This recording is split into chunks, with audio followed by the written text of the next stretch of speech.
Pertama, saya akan mengucapkan terima kasih karena Bapak Ibu semuanya sudah berkenan hadir dalam acara ini. Acara ini adalah sebuah bentuk rangkaian dari pendidikan guru penggerak angkatan 11 tahun 2024. Yang di sini calon guru penggerak diwajibkan untuk melaksanakan penyebarluasan budaya positif di sekolahnya masing-masing. Nah, alhamdulillah saya diberi kesempatan untuk bisa melakukan penyebarluasan pada hari ini, Kamis 22 Agustus 2024. Saya juga mengucapkan terima kasih karena Bapak Ibu sudah penuh dengan semangat hari ini, walaupun sudah siang, sudah lelah, tapi masih ini ya on fire ya, semangatnya masih sangat luar biasa. Baik, biar tambah semangat, sebelum kita memulai pemaparan hari ini, Bapak Ibu semuanya boleh berdiri.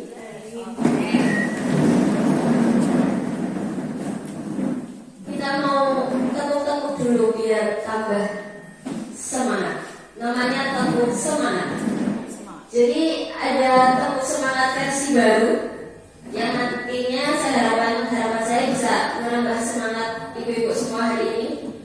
Namanya tepuk semangat, bisa dicontohkan mungkin Bu Ayu bersama dengan saya. Tepuk semangat, dang dang dang, ding ding ding, dung dung dung, dang dang dang, ding ding ding, dung dung dung. Se, aha aha, ma, aha aha, na, aha aha, semangat. Boleh sekali lagi biar tambah semangat lagi, yuk. Tepuk semangat, dang dang dang, ding ding ding, dung dung dung, dang dang dang, ding ding ding, dung dung dung. Se, aha aha, ma, aha aha, na, aha aha, semangat. Terima kasih, semangatnya sangat luar biasa. Boleh duduk kembali, ibu-ibu semuanya. Wah, ini jadi tambah keras ya. Saya ada satu lagi ice breaking, tapi ini tidak berarti ice cream. Jadi ini tebak-tebakan. Cluenya, jadi nanti silakan Bapak Ibu, ibu-ibu semua bisa menebak. Ini ada cluenya. Cluenya diingat-ingat ya. Kasir itu warna-warni. Cluenya adalah kasir itu warna-warni.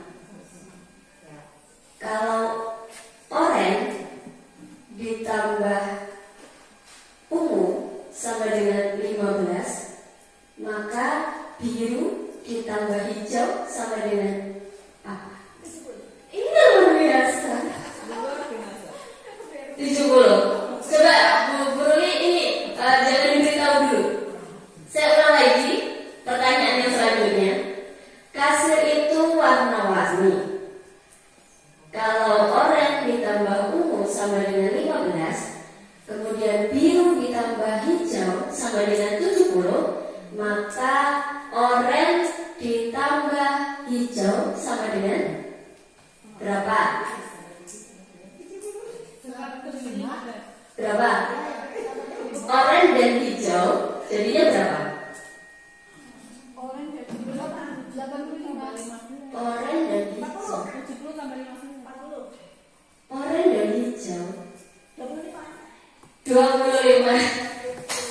Teman-teman dulu guru ini luar biasa nih.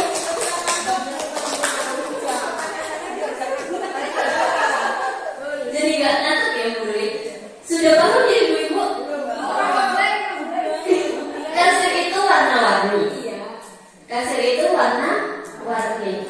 Jika orang ditambah dengan ungu sama dengan 15, maka hijau tambah biru sama dengan 70. Apa coba?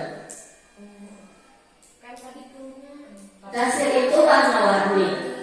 Kasir kan bukan menerima uang. Iya. Kan itu tadi ada tambah ya. Iya. Ya kan itu 70 ya Bu? Iya. Biru tambah hijau. Biru tambah hijau? Tambah hijau 70. Lah kan birunya 50.000. Ya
senior yang pengalamannya sudah luar biasa, sudah lebih memahami daripada saya. Jadi saya di sini sifatnya hanya sharing pengalaman mungkin tentang materi yang pernah saya dapatkan ketika pendidikan guru penggerak. Dan dalam prakteknya mungkin Bapak Ibu sebetulnya sudah sering melaksanakan ini, sudah sering melakukan ini. Jadi nanti kita lebih banyak sharing saja begitu ya. Tidak bermaksud untuk menggurui atau apapun.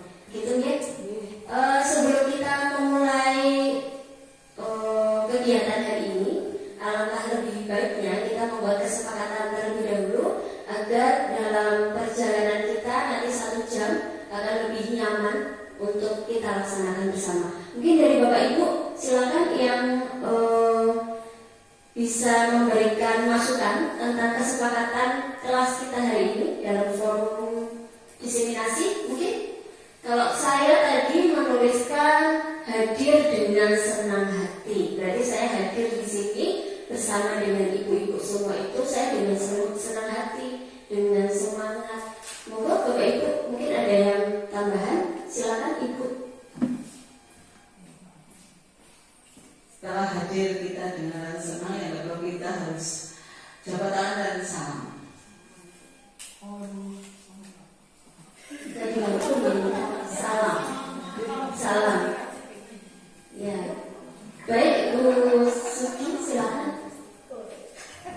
Ya, setelah hadir dengan salam, kita saling menghormati dan saling menyayangi. Oke. Saling menghormati, saling menyayangi berarti termasuk nanti ketika kita bertukar pendapat, ada perbedaan pendapat bisa saling menghormati, begitu ya. Ada lagi, Ibu? Silakan, Bu Windy, boleh? Aktif, mengikuti dengan aktif kegiatan ini.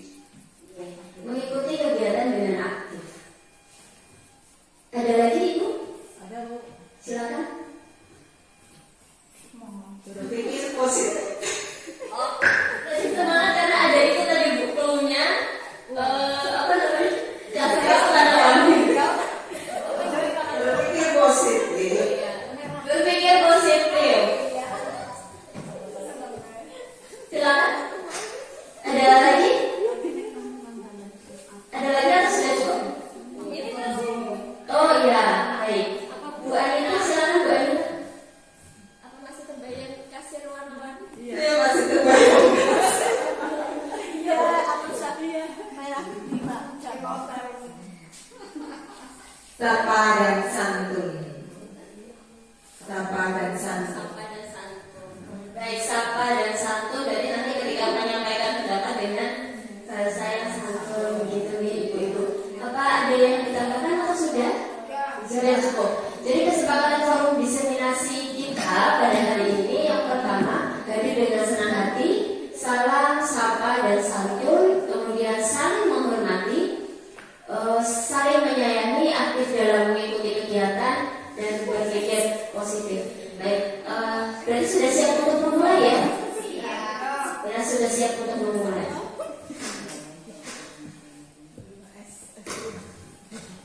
Tes breaking lagi.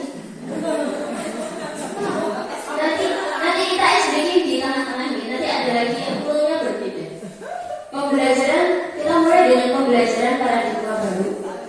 Pembelajaran dengan paradigma baru dirancang berdasarkan prinsip pembelajaran yang berdiferensiasi sehingga setiap murid mampu belajar sesuai dengan kebutuhan dan minat dari tahap perkembangannya untuk mewujudkan profil pelajar Pancasila. Seperti yang kita ketahui bersama bahwa setiap murid itu memiliki karakter dan memiliki kebutuhan serta minatnya sendiri-sendiri. Tidak ada yang sama. Nah, dalam paradigma pembelajaran yang baru ini berarti kita membuat pembelajaran yang bisa mengakomodir perbedaan itu, perbedaan karakteristik, perbedaan kebutuhan, serta perbedaan minat dari masing-masing siswa, sehingga siswa itu bisa menerima pembelajaran yang kita berikan dengan sesuai kemampuan mereka masing-masing.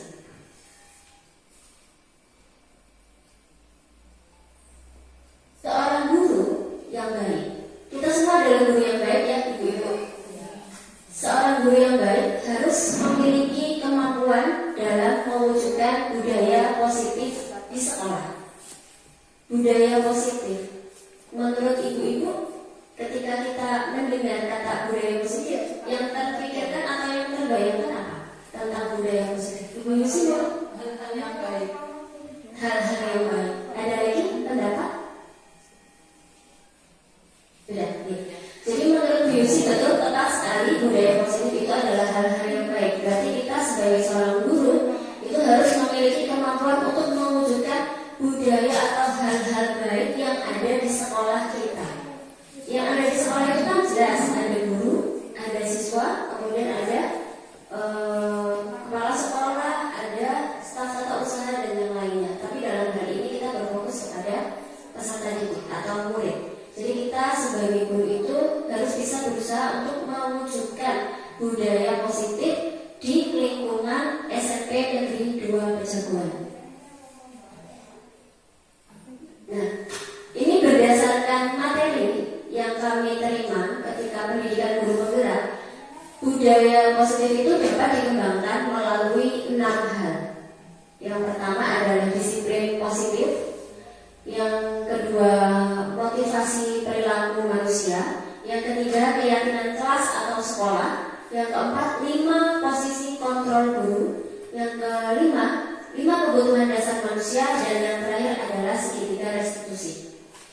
Bapak Ibu sudah pernah mendengar ini semua ya? Sudah bukan hal yang asing untuk ibu-ibu semua.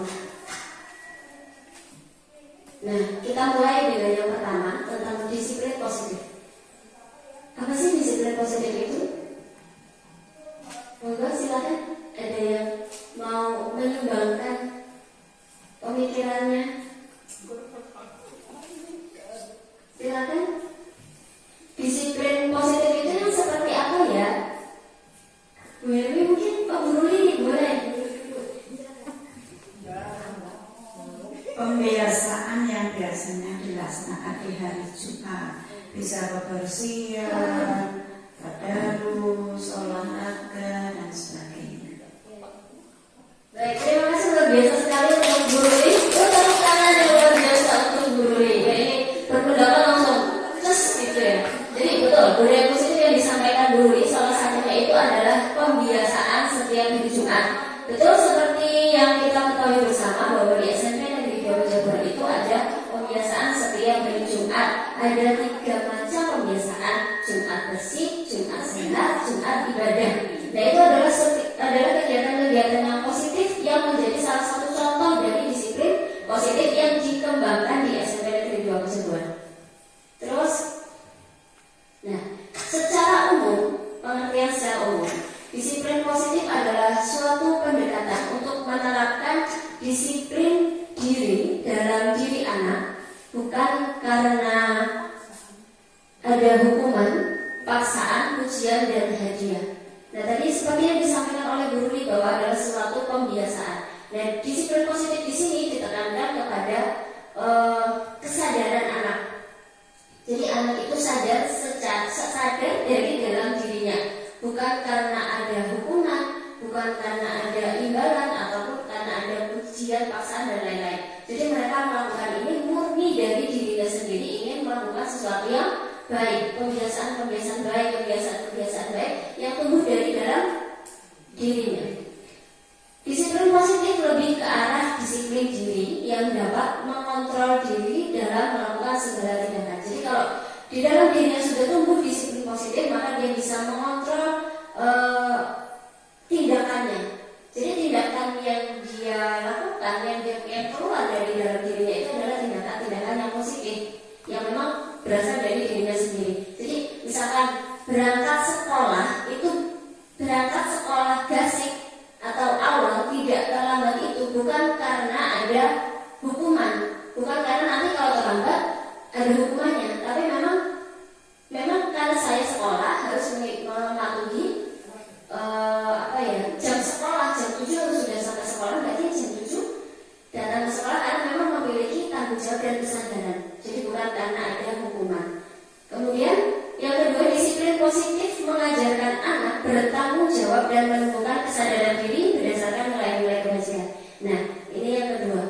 Jadi anak itu benar-benar bertanggung jawab dan sadar atas nilai-nilai kebajikan. Salah satu contoh nilai kebajikan adalah disiplin. Jadi memang tumbuh dengan sadar.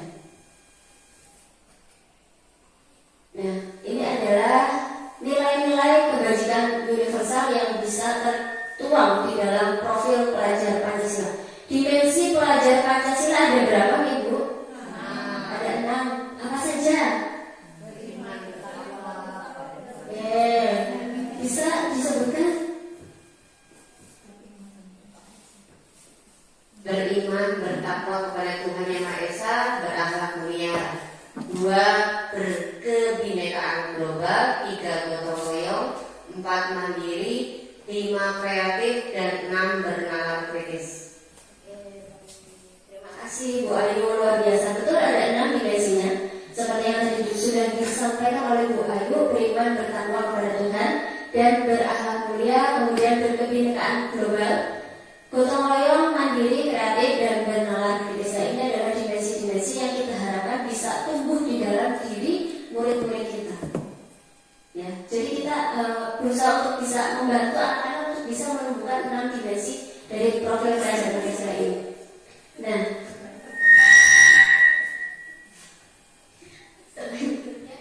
motivasi perilaku manusia. Setiap manusia ketika melakukan suatu tindakan itu pasti memiliki motivasi. Nih, berarti motivasi itu apa?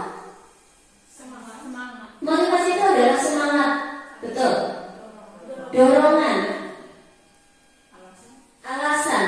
Motivasi semangat, dorongan, alasan. Berarti ya tepat sekali yang ibu-ibu sampaikan. Motivasi itu adalah suatu dorongan, suatu alasan, suatu semangat yang muncul untuk melakukan suatu tindakan. Nah, ini adalah motivasi perilaku manusia. Motivasi itu dibedakan menjadi 2, apa saja? Dari dalam dan dari luar. Kalau dari dalam diri disebut dengan motivasi internal. Kalau yang berasal dari luar berarti motivasi eksternal. Nah, ini ada penjelasannya. Yang motivasi internal itu untuk menjadi orang yang mereka inginkan dan menghargai diri sendiri sesuai dengan yang dipercaya. Jadi itu muncul, kalau internal itu muncul dari dirinya sendiri, bukan karena dari orang lain. Jadi misalkan dia belajar itu bukan karena dari orang lain, tapi memang dia belajar itu adalah suatu kebutuhan yang harus dia penuhi. Nah, kalau motivasi eksternal itu untuk menghindari ketidaknyamanan atau hukuman. Kayak contohnya tadi, mereka berangkat sekolah tidak terlambat, dia tidak mendapat hukuman. Atau misalkan dia rajin belajar, seorang murid rajin belajar untuk mendapatkan imbalan atau mendapatkan hadiah mungkin yang diiming-imingi oleh orang tuanya. Nanti kalau kamu bisa dapat peringkat 1, nanti kamu tak beliin HP, misal seperti itu kan. Berarti itu motivasi yang dari luar. Terus yang kedua, untuk mendapat penghargaan atau imbalan yang tadi sudah disebutkan. Jika di antara murid-murid kita motivasi mereka melakukan tindakan masih yang nomor 1 dan 2, berarti motivasi yang muncul itu baru masih motivasi yang eksternal, bukan dari dalam dirinya. Tetapi jika motivasi yang muncul adalah motivasi yang ketiga, berarti itu memang motivasi yang berasal dari diri mereka sendiri. Nah, di dalam budaya positif, disiplin positif ini yang diharapkan adalah motivasi yang benar-benar muncul dari dalam diri murid, bukan dari orang lain. Jadi memang mereka sadar dan bertanggung jawab untuk melakukan tindakan yang positif. Nah, kita masuk ke keyakinan kelas atau sekolah. Bapak Ibu mungkin sudah pernah ini ya, mendengar kata keyakinan kelas atau keyakinan sekolah. Mungkin saya ingin mendengar dong sharingnya dari Ibu. Mungkin salah satu menceritakan kepada kami semua, kepada kita semua tentang keyakinan kelas yang mungkin sudah pernah disusun di kelas. Monggo. Siapa? Silakan. Oke, terima kasih Bu Ika. Sedikit sharing mohon ya. Kebetulan kan tahun ini saya juga diamanat sebagai wali kelas, dan di awal memang kemarin saya sudah mencoba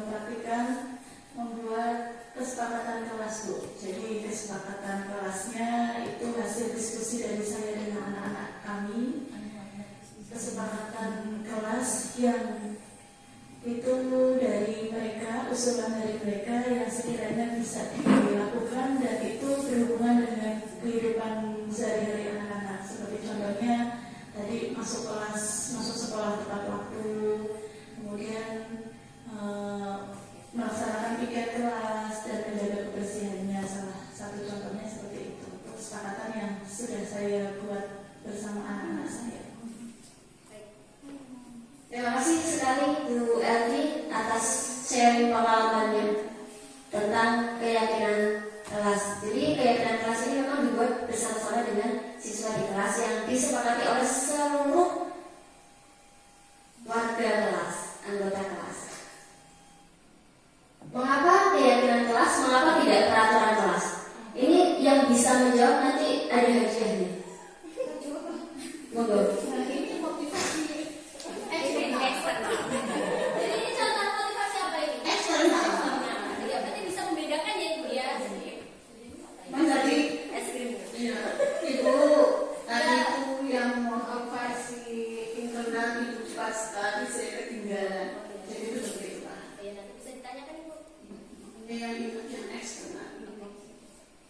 Jadi untuk membedakan peraturan dan kesepakatan.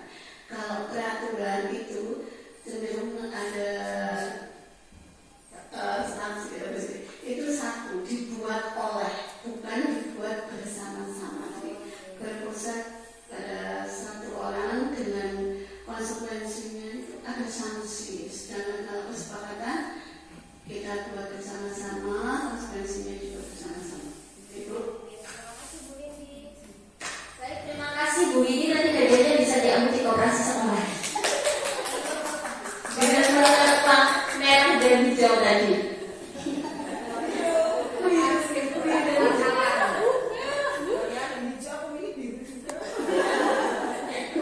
Terima kasih Bu Widi atas jawaban yang sangat luar biasa. Betul sekali, mengapa keyakinan kelas, mengapa tidak peraturan kelas. Kalau keyakinan seperti yang tadi sudah disampaikan Bu Widi, kalau keyakinan kelas itu kita membuatnya secara bersama-sama, diskusi oleh seluruh anggota kelas. Kemudian untuk tidak ada hukuman, adanya konsekuensi yang konsekuensinya pun ditentukan oleh seluruh warga kelas, oleh seluruh anggota kelas. Sedangkan peraturan ini cenderung dibuat oleh satu pihak. Kemudian ketika kita melanggar peraturan, nanti akan diberikan sanksi. Jadi sudah bisa memahami bedanya antara kesepakatan dan peraturan. Jadi lebih positif yang mana antara peraturan atau kesepakatan itu? Lebih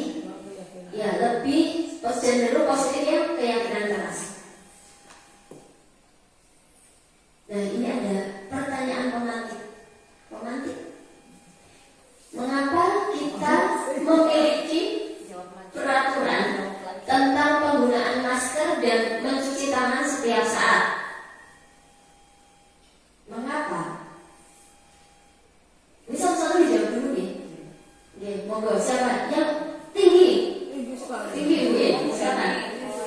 Yang pertama gitu, mengapa kita memiliki peraturan tentang penggunaan masker dan mencuci tangan setiap saat? Itu untuk melindungi diri, melindungi kita masing-masing ataupun orang lain.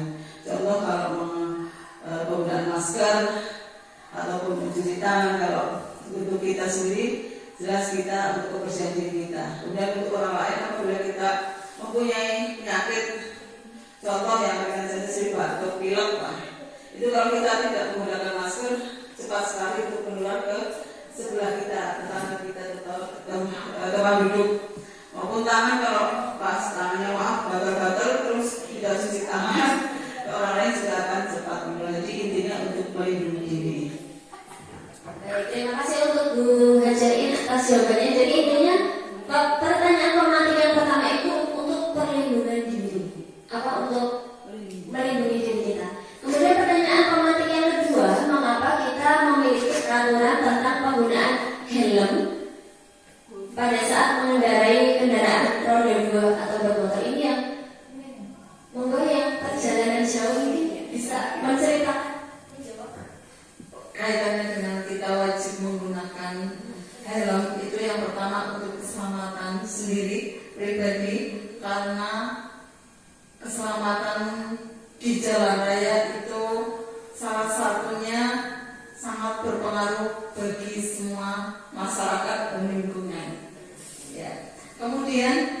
adanya kesadaran kita menggunakan helm, itu berarti kita juga yakin bahwa dengan menggunakan helm itu akan melindungi kita dari berbagai hal-hal yang tidak diinginkan. Yang penting adalah keselamatan kita semua. Terima kasih. Terima kasih Bu Yusi dan Bu Hajarin atas jawabannya. Tepuk tangan dulu biar semangat. Oke. Betul sekali yang disampaikan oleh Bu Hajarin dan Bu Yusi bahwa semua ini dari kedua pertanyaan tematik ini intinya poinnya adalah di keselamatan diri. Kalau yang pertama mungkin untuk keselamatan diri kita dan orang lain, betul. Terus yang pertanyaan tematik yang kedua pun seperti itu untuk keselamatan kita dan juga mungkin orang lain juga. Nah tapi di sini yang ada yang menarik di sini ketika kita berkendara tidak menggunakan helm ada sanksi ya, ada sanksi tilang. Nih ada sanksi tilang. Ada undang-undangnya. Ada undang-undangnya jadi SH. Nah, kita masuk ke keyakinan kelas atau sekolah. Keyakinan sekolah atau keyakinan kelas berupa pernyataan yang mudah diingat dan dipahami dan diterapkan di lingkungan kelas atau sekolah. Jadi keyakinan kelas itu berupa pernyataan-pernyataan yang mudah diingat dan dipahami dan itu yang sudah pasti harus sudah disepakati oleh seluruh anggota kelas, kemudian diterapkan di dalam kelas tersebut. Yang kedua, guru berperan dalam mewujudkan terbentuknya keyakinan sekolah atau kelas dengan adanya kesepakatan antara guru dan murid. Sedikit bercerita nih Bapak Ibu. Keyakinan kelas dan sekolah ini menurut pemahaman saya bahwa kita membuat beberapa pernyataan dibuat secara berdiskusi. Sudah nih, kalau di kelas Ibu semua sudah begitu nih. Sudah seperti yang sudah Ibu lakukan di kelas dengan cara berdiskusi, kemudian diterapkan di kelas panjenengan semua ya, tidak di kelas orang lain ya. Dia di kelas panjenengan semuanya. Kemudian kita sebagai guru itu memiliki peran untuk mewujudkan terbentuknya keyakinan sekolah atau kelas dengan adanya kesepakatan antara guru dan murid. Jadi penyusunan kesepakatan itu sudah disepakati atau sudah diyakini oleh anggota kelas. Nah, setelah dibuat, jangan hanya ditempel di dinding dibentuk yang indah, dihias yang cantik, tapi juga harus dilaksanakan dan harus menjadi sebuah kebiasaan baik di kelas tersebut. Nah, ini praktik membuat keyakinan kelas. Yang pertama, kita berdiskusi tentang peraturan. Jadi anak itu diminta untuk kamu ingin kelasmu seperti apa? Kamu nyamannya di kelas yang seperti apa? Jadi setiap anak disuruh mengungkapkan keinginannya, mengungkapkan hal-hal yang membuat dia bahagia ketika di kelas itu apa. Terus selanjutnya mendokumentasikan hasil keyakinan kelas. Jadi dari masing-masing anak punya pendapat ditulis atau anak-anak suruh menulis kemudian ditempel di depan. Kemudian kita merangkum dan mendokumentasikan hal-hal yang menjadi keinginan. Kemudian yang terakhir adalah kita rumuskan hal-hal yang mereka inginkan itu, yang mereka yakini itu menjadi sebuah keyakinan kelas. Bagaimana menyusun keyakinan kelas? Nah, ini ada 6 poin di sini. 5 poin. Sudah sih. Libatkan semua warga kelas atau sekolah saat membuatnya. Jadi semuanya harus ikut serta, tidak hanya gurunya saja yang aktif, tapi semua siswa di kelas semua itu terlibat. Yang sampai yang diam banget itu tetap harus ditanya, karena mereka walaupun diam pun pasti punya keinginan, punya pendapat. Terus sesuaikan dengan kondisi kelas atau sekolah. Jadi kesepakatan atau keyakinan yang dibuat itu harus disesuaikan dengan kondisi kelas masing-masing. Mungkin akan berbeda kondisinya antara kelas 1 dengan kelas yang lainnya. Jadi silakan bisa kita buat sesuai dengan kondisi kelasnya masing-masing. Sedikit saja agar mudah diingat, karena kita biasanya itu mengingat hal-hal yang sedikit saja. Kalau sudah terlalu banyak kita juga sudah tidak bisa mengingat ya. Jadi kita pilih-pilih poin-poin yang singkat-singkat saja tapi mudah diingat dan mudah dilaksanakan. Yang selanjutnya kita ingin menumbuhkan sikap yang positif, maka kita mulai dengan kalimat-kalimat yang positif, kebiasaan-kebiasaan yang positif. Contohnya, salah satu contoh mungkin dari keyakinan kelas di kelasnya ibu, Datang tepat waktu. datang tepat waktu. Nah itu kan menggunakan kalimat positif atau negatif bu? Positif. Ada lagi? Melaksanakan piket. Ya, melaksanakan piket juga termasuk kalimat yang positif. Jadi kita menumbuhkan dari hal yang kecil dulu dengan menggunakan kalimat yang positif. Jadi diharapkan dalam keyakinan kelas itu tidak ada kalimat negatif. Misal contoh, tidak boleh membuang sampah sembarangan. Bisa kita ganti menjadi kalimat positif, menjadi buanglah sampah pada tempatnya. Jadi yang akan terpikir oleh anak-anak adalah ketika kita membuang sampah berarti di tempat sampah. Begitu. Nah, ini berupa pernyataan yang umum dan mudah dipahami serta diperinci. Jadi sifatnya umum. Kemudian menggunakan kata-kata yang mudah dipahami. Ya intinya misalkan kita mengumpulkan tugas tepat waktu, misalnya itu kan sudah umum ya. Semua orang kalau membaca pasti sudah paham. Kalau berarti kalau mengumpulkan tugas itu tepat waktu, jangan dirubah kalimatnya menjadi kalau mengumpulkan tugas tepat waktu ya. Nanti kalau tidak tepat waktu namanya kamu tidak disiplin waktu dan lain sebagainya. Itu kan terlalu panjang. Jadi kita membuat kalimat itu yang singkat dan mudah dipahami. Nah ini ada kebutuhan dasar manusia. Setiap orang hidup punya kebutuhan ya. Tapi kebutuhan ibu-ibu dengan kebutuhannya di sini yang dimaksud mungkin agak berbeda. Coba, menurut ibu-ibu semua kebutuhan dasar manusia, kalau ibu-ibu kan butuhnya skincare, ya kan? Kuliner, healing, ya kan? Ya betul sekali. Coba, kalau kebutuhan dasar manusia menurut ibu bagaimana? Yang seperti apa? Bertahan hidup. Kebutuhan satu-satu nih. Bu Sugi apa ibu? Batas kebutuhan. Kebutuhan untuk bertahan hidup. Oke, baik. Terima kasih. Kebutuhan untuk bertahan hidup. Oh iya. Berasa diterima di lingkungannya. Baik. Luar biasa sekali. Diterima di lingkungannya Bu Yusi, kebutuhan dasar. Ya, kebutuhan pokok. Oke, luar biasa sekali semangatnya, masih semangat luar biasa. Kebutuhan dasar manusia. Ada yang tadi ibu kebutuhan bertahan hidup berarti ya dari makan, dari sandal, pangan, gitu ya.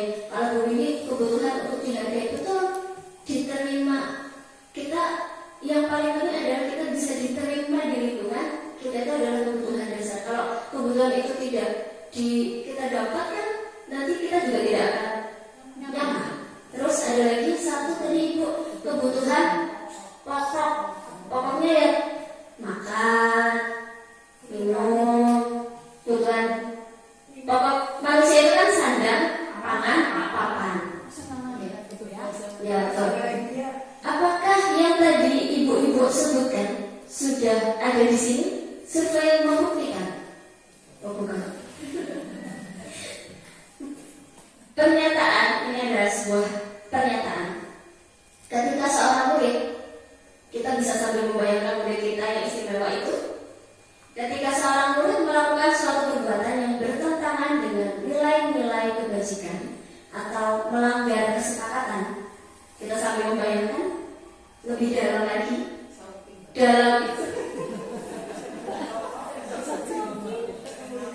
hal demikian sebenarnya dikarenakan mereka itu gagal dalam memenuhi kebutuhan dasar mereka. Jadi ada beberapa anak istimewa yang mungkin mereka melakukan tindakan-tindakan yang tidak sesuai dengan kesepakatan itu karena mereka punya alasan. Alasannya karena kebutuhan mereka itu tidak dipenuhi. Kan biasa kayak kita, kebutuhan kita tidak dipenuhi, maka kita akan melakukan tindakan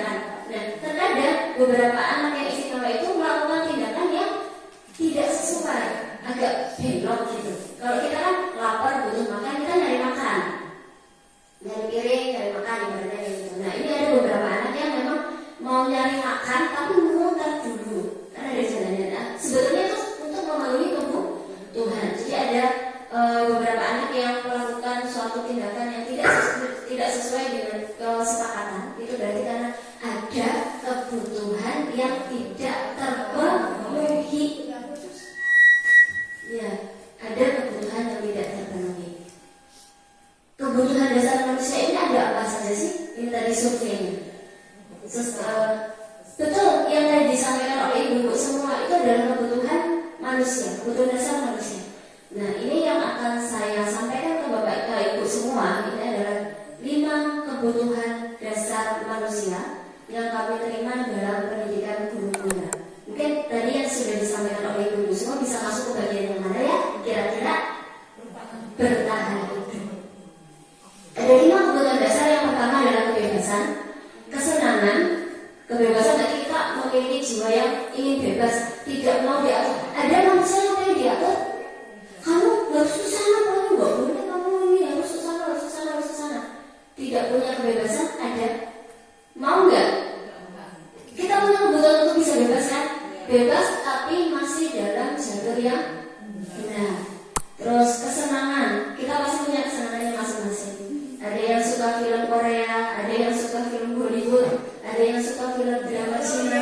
Itu adalah kesenangan kita masing-masing. Ada yang misalkan sudah jenuh sekali menghadapi problematika kehidupan.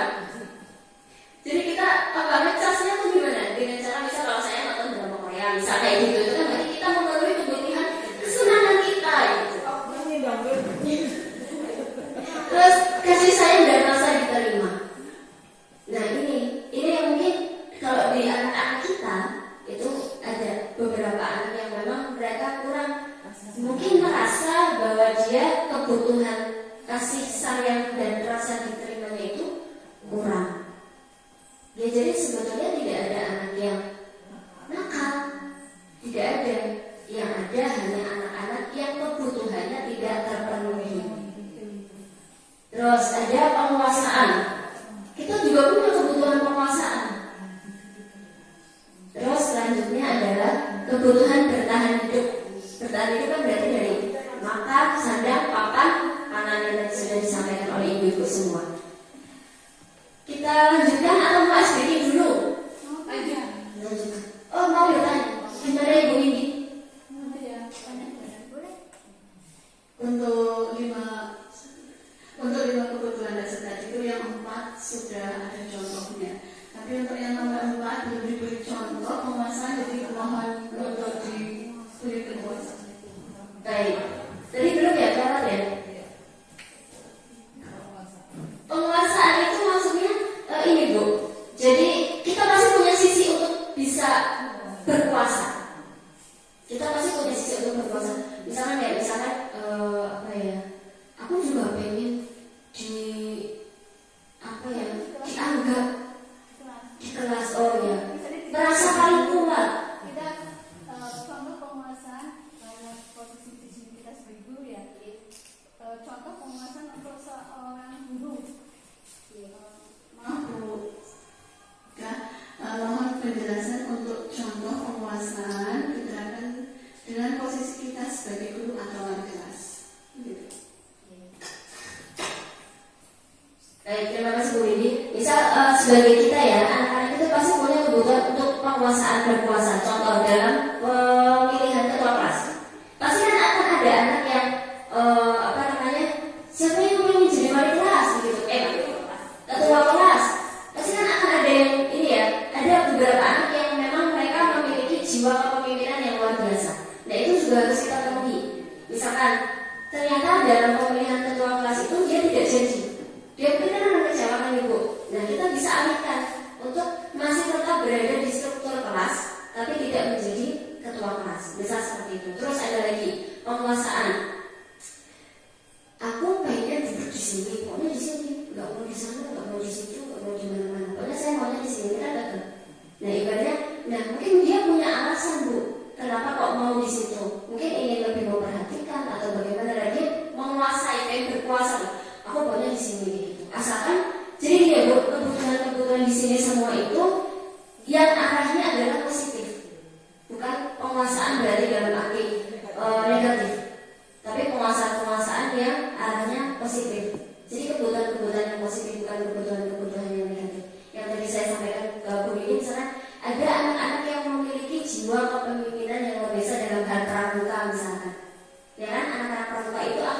sekali, Bu saya pengen ikut lomba, saya pengen ini, pengen itu, pengen mengikuti kegiatan kemah, pengen saya jadi ketuanya, pengen saya yang ngurusi hastakaryanya, misal seperti itu kan penguasaan.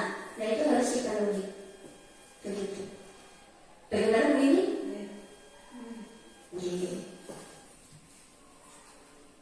Terus ini kita lanjut ke 5 posisi kontrol guru. Jadi ternyata saya juga baru tahu ketika mengikuti pendidikan guru penggerak ini, ternyata ada 5 posisi kontrol guru. Nah, ini adalah 5 posisi kontrol guru yang dimaksud. Yang pertama adalah manajer, yang kedua adalah teman, yang ketiga penghukum, yang keempat pemantau, yang kelima pembuat rasa bersalah. Nah, posisi kontrol ini erat kaitannya dengan restitusi, erat kaitannya dengan murid-murid yang melakukan pelanggaran. Mungkin akan saya ceritakan satu-satu nih secara singkat. Kita mulai dari pembuat rasa bersalah dulu, dari bawah. Ketika kita menemui atau bertemu dengan siswa yang berbuat tidak sesuai dengan keyakinan, ketika posisi kontrol kita sebagai pembuat rasa bersalah, maka kita akan berkata, kamu gimana sih? Kamu membuat saya kecewa. Kamu kalau orang tuanya tahu kayak gitu, kira-kira orang tuamu marah enggak? Nah, posisi kontrol ini yang akan membuat anak merasa bersalah. Kira-kira menurut Bapak Ibu, bisa nggak? Bisa menciptakan budaya positif nggak dengan posisi kontrol seperti itu? Jadi anak akan merasa bersalah, merasa tidak berguna, begitu. Positif atau tidak? Cenderung tidak ya. Kemudian pemantau. Kalau posisi kontrol guru sebagai pemantau, dia akan menilai segala sesuatu itu berdasarkan data. Misal contoh, anak itu ke sekolah tidak memakai sepatu putih, sepatu hitam, memakai sepatu putih, tidak memakai sepatu hitam. Padahal kesepakatan kelasnya adalah memakai sepatu hitam. Nah, posisi kontrol guru sebagai pemantau itu akan, kamu tahu nggak kesepakatan kelasnya apa? Apa coba kesepakatan kelasmu? Misal pakai sepatu warna hitam, kamu pakai sepatu warna hitam tidak? Berarti salah tidak? Melanggar tidak? Nah, posisi kontrol seperti itu berarti sebagai pemantau. Jadi dia berdasarkan data. Kemudian sebagai penghukum, nah anak datang ke sekolah baru sudah dikeluarkan, tidak memakai sepatu, kemudian langsung, kamu telah melanggar peraturan. Sekarang kamu lari lapangan 10 kali. Nah itu adalah posisi kontrol guru sebagai penghukum. Oke. Nah ini sebagai teman. Ada kalanya kita memang harus seperti teman dengan anak-anak, tapi tidak harus selalu. Ada kondisi-kondisi tertentu yang tidak seperti itu. Misal posisi kontrol sebagai teman itu berarti ini, kalau ada anak yang ribut di kelas, kita sudah menjelaskan. Terus ada yang ribut di kelas. Kalau posisi kita sebagai teman selalu gini, Mbak Elvi, ayolah, jangan kayak gitu. Itu seperti itu. Itu sebagai teman. Jadi menganggap dia seperti teman kita. Ayo, tadi gimana bilangnya mau memperhatikan? Aku nggak memperhatikan sih, malah main HP, misal seperti itu. Itu posisi kontrol kita sebagai teman. Kemudian yang terakhir, ini adalah posisi kontrol yang dianggap paling ideal. Posisi apa Ibu? Manajer. Dari kelima posisi guru, sebaiknya guru sebagai manajer. Kenapa? Karena guru berbuat sesuatu bersama murid, kemudian mempersilahkan murid mempertanggungjawabkan perilakunya dan mendukung agar murid dapat menemukan solusi atas permasalahannya sendiri. Jadi kalau guru sebagai manajer, maka dia akan merangkul dulu siswanya, diajak duduk, diajak berbicara, ditanyakan kenapa kamu seperti itu, apa alasannya, seperti itu ya. Jadi tidak langsung memberikan hukuman, tidak langsung memberikan judgement. Yang selanjutnya, posisi manajer mengacu pada restitusi yang dapat menjadikan murid sebagai manajer untuk dirinya sendiri sehingga tercipta identitas positif atau berhasil pada diri murid.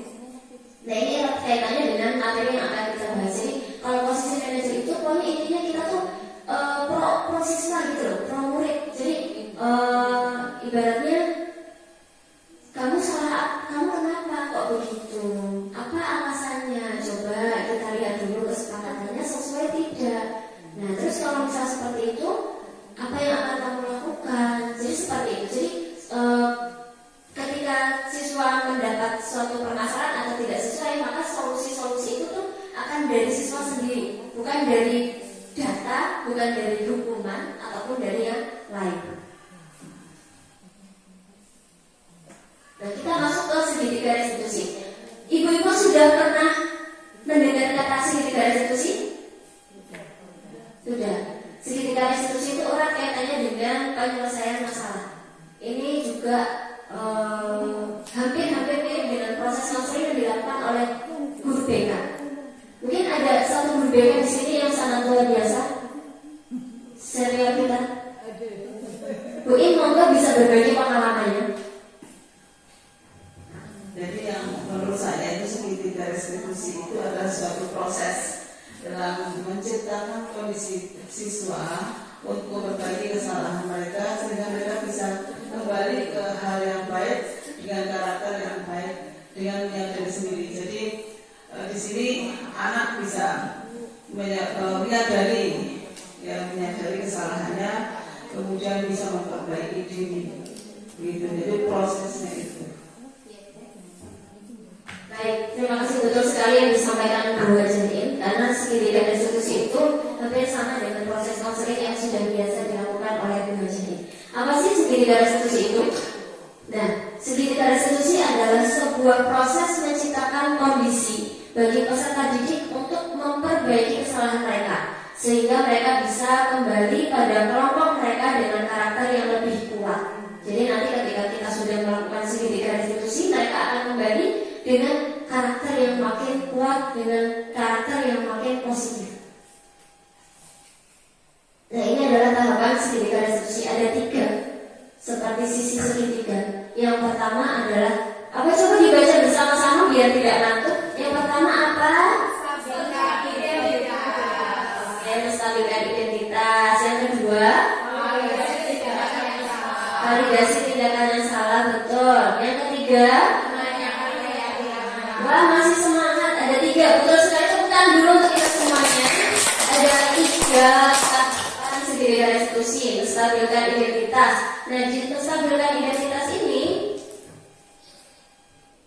nah, seperti praktik yang sudah pernah saya lakukan. Ini ada sebuah kasus.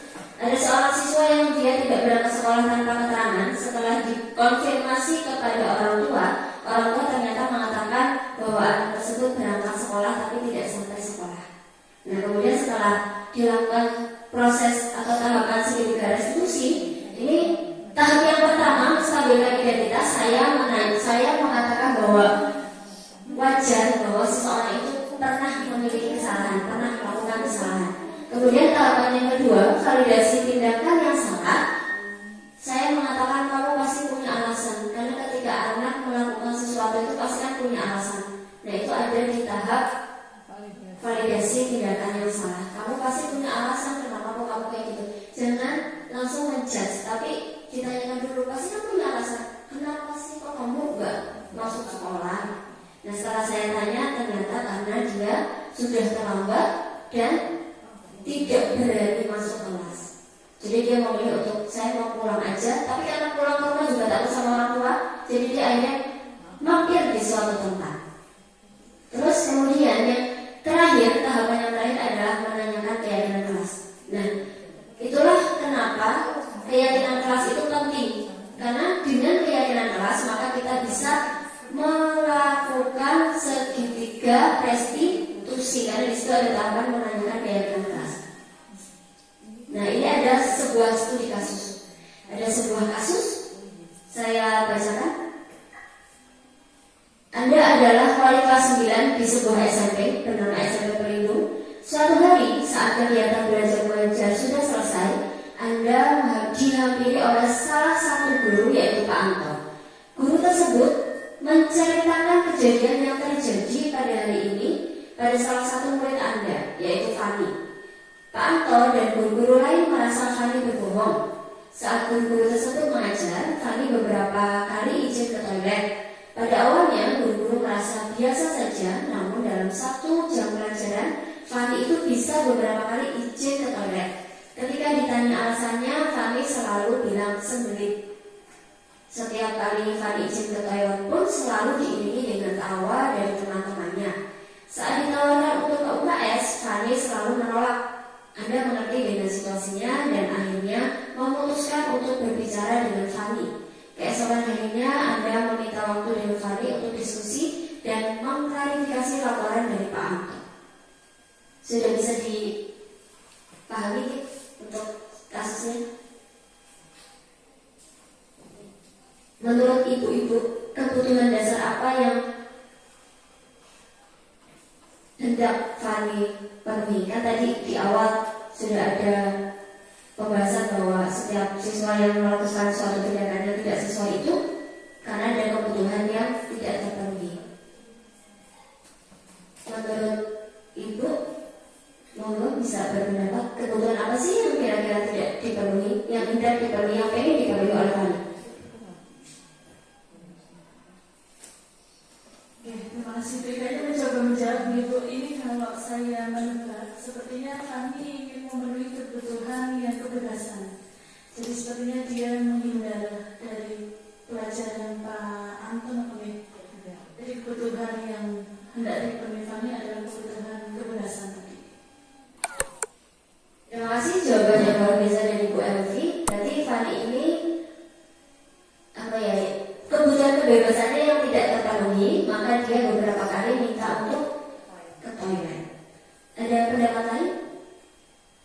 Oke, kita lanjut ke pertanyaan yang kedua. Jika Anda sebagai manajer, apa yang akan Anda katakan kepada Fanny?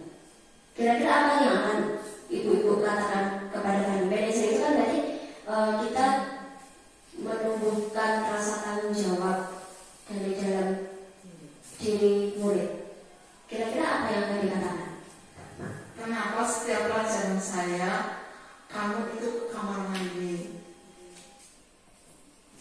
Baik, jawaban yang luar biasa. Nanti Bu Yusi akan menanyakan kenapa kok kamu ke kamar mandi setiap kali pelajaran saya. Nah di sini kan nanti Bu Yusi akan melakukan sebuah tahapan yang bernama segitiga restitusi untuk menjawab pertanyaan dari Bu Yusi. Kemudian nanti siswa akan mengatakan apa sih sebetulnya motivasinya begitu. Terus poin yang ketiga, bagaimana Anda menyelesaikan kasus tersebut melalui segitiga restitusi. Tadi sudah dijawab juga oleh Bu Yusi ternyata. Ada yang tambahan mungkin? Bu Anita? Bu Anita ini biar lebih semangat fresh.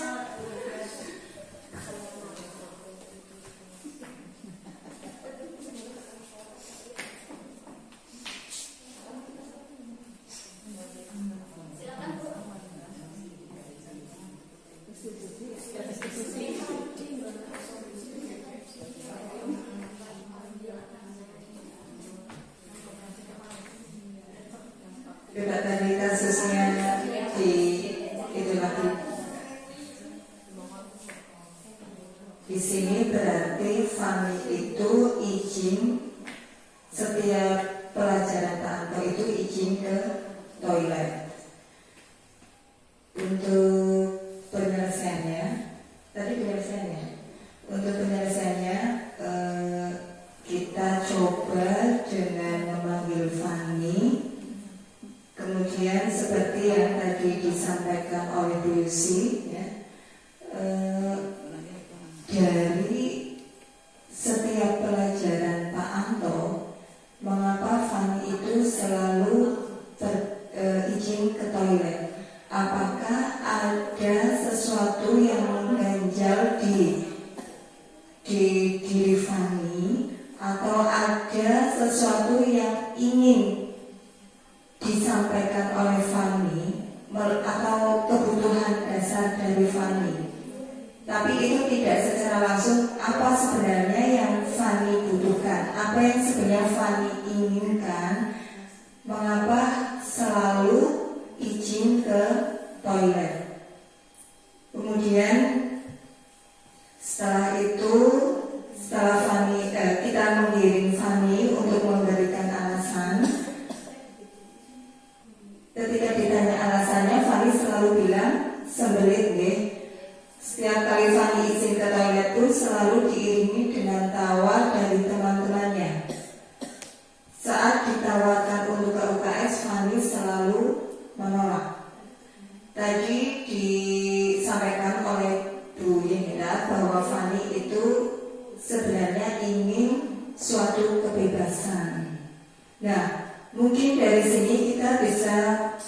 juga menghadirkan dari Pak Anto sendiri. Soalnya ini kan dalam pembelajaran, tidak hanya Fani, karena kita tidak bisa menyalahkan Fani kenapa kok izin terus ke toilet. Apakah guru itu, mungkin Fani itu merasa bosan dalam pembelajaran, kita tidak tahu. Kita beri kesempatan untuk Fani. Kenapa? Terkadang siswa itu juga bosan dalam pelajaran. Kenapa hanya itu saja? Mungkin perlu refresh, mungkin perlu suatu yang sekarang kita sedang dilakukan dalam Merdeka Belajar adalah pembelajaran yang berdiferensiasi. Kita flashback lagi, kita juga harus introspeksi diri, apakah memang pembelajaran yang diikuti atau disampaikan oleh Pak Anto itu sudah memberikan kebutuhan kepada anak didik kita. Mungkin seperti itu. Luar biasa sekali penjelasan dari Bu Anita yang sangat gamblang ya. Ini cocok jadi calon guru penggerak angkatan selanjutnya. Selamat. Ya betul sekali, karena di dalam hal ini kan ada dua belah pihak. Nah betul, bisa yang tadi disampaikan Bu Anita bahwa tidak hanya Fani saja, tapi juga bisa mengkonfirmasi kepada Pak Anto. Ternyata ibu-ibu semua sudah bisa sudah bisa menyelesaikan suatu permasalahan menggunakan tahapan segitiga restitusi. Mudah-mudahan di dalam kegiatan kita, dalam mengajar dan lain sebagainya, ketika kita menemui anak dengan permasalahan, kita bisa menyelesaikan menggunakan tahapan segitiga restitusi. Nah, ini sudah di sesi akhir, sesi tanya jawab dan refleksi. Mungkin ada dari dari ibu semua yang bisa memberikan suatu pertanyaan atau refleksi dalam kegiatan hari ini. Monggo satu saja.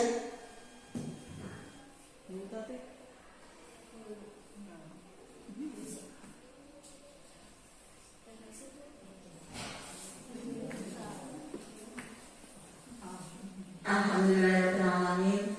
Ini pertama kalinya saya ya, jujur saja.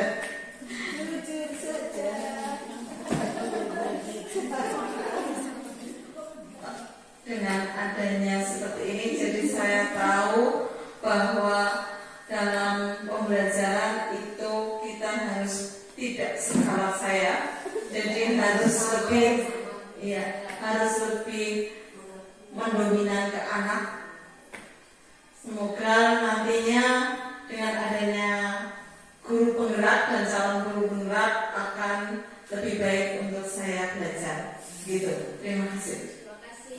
Terima kasih. Kita sekarang dulu kita semua karena kita sudah ada di akhir sesi.